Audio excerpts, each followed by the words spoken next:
مقامی NGOs کومپل کے نام سے انہوں نے سیلاب زدگان میں پھیلتی ہوئی بیماریوں کو روکنے کے لیے میڈیکل کیمپ کا انعقاد کیا، اور انہوں نے حیدرآباد سے 20 کلومیٹر آگے جا کر یقینی طور پر سیلاب زدگان کے کیمپ میں میڈیکل کیمپ لگایا، اور یہاں پر آنے والے مریضوں کو تمام تر سہولیات کی فراہمی کو یقینی بنایا، جن کے ساتھ ڈاکٹرز اور دیگر اسٹاف بھی موجود تھا، جنہوں نے ان کو جہاں طبی مشورے دیے وہیں علاج معالجے کی سہولت بھی فراہم کی۔ اس موقع پر ننھے منھے معصوم بچے دیکھ سکتے ہیں جو کہ بیماری کی حالت میں تھے، لیکن ان کو بھی مقامی NGOs نے تمام تر سہولیات کی فراہمی کو یقینی بنایا اور ان کو بیماری سے بچاؤ کے لیے آگاہی بھی فراہم کی۔ ڈاکٹر شازیہ اور ان کی ٹیم نے یقینی طور پر آج ایسے مظلوم لوگوں کو جو کہ سیلاب سے متاثر ہوئے تھے اور یقینی طور پر دور دراز علاقوں میں جہاں ان کو علاج معالجے کی سہولیات بھی میسر نہ ہو، وہاں جا کر ان کی خدمت کی، اس کو کہتے ہیں انسانیت کی خدمت۔ جبکہ ڈاکٹر شازیہ نے بتایا کیا،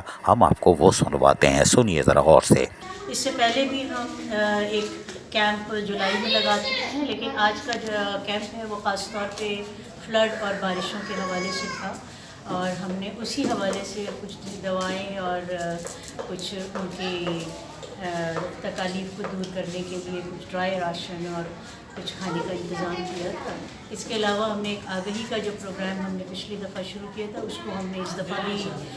جاری رکھا ہے، اور آگہی کے حوالے سے ہم نے آج فرسٹ ایڈ یا ابتدائی طبی امداد کے بارے میں ہماری ٹیم نے معلومات فراہم کی، اور ابتدائی طبی امداد کا ایک ڈبہ اور ایک باکس بھی ان کو دیا ہے۔ مقامی NGOs کومپل نے یقینی طور پر آج انسانیت کی خدمت کی ہے، اور یہ پہلا موقع نہیں ہے۔ اس طرح کے ایونٹس یہ کرتے رہتے ہیں، فری میڈیکل کیمپ لگا کے لوگوں کو، اور خصوصاً سیلاب زدگان کی سے متاثر خواتین بچوں کی جس طرح یہ خدمت کا سلسلہ جاری رکھا ہوا ہے، اس کو خوش آئندہ قرار دیا جا سکتا ہے، کیونکہ انسانیت کی خدمت میں ہی عظمت ہے۔ عزیز عارف، KBS بلدیاتی نیوز، کراچی۔ ایسی ہی خوبصورت ویڈیوز فیوچر میں حاصل کرنے کے لیے ریڈ بٹن پر کلک کر کے اور بیل آئیکن کو پریس کر کے ہم سب کے سبسکرائبر بننا مت بھولیے۔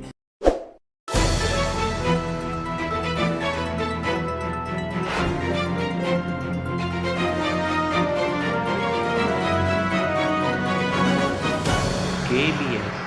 بلدیاتی نیوز۔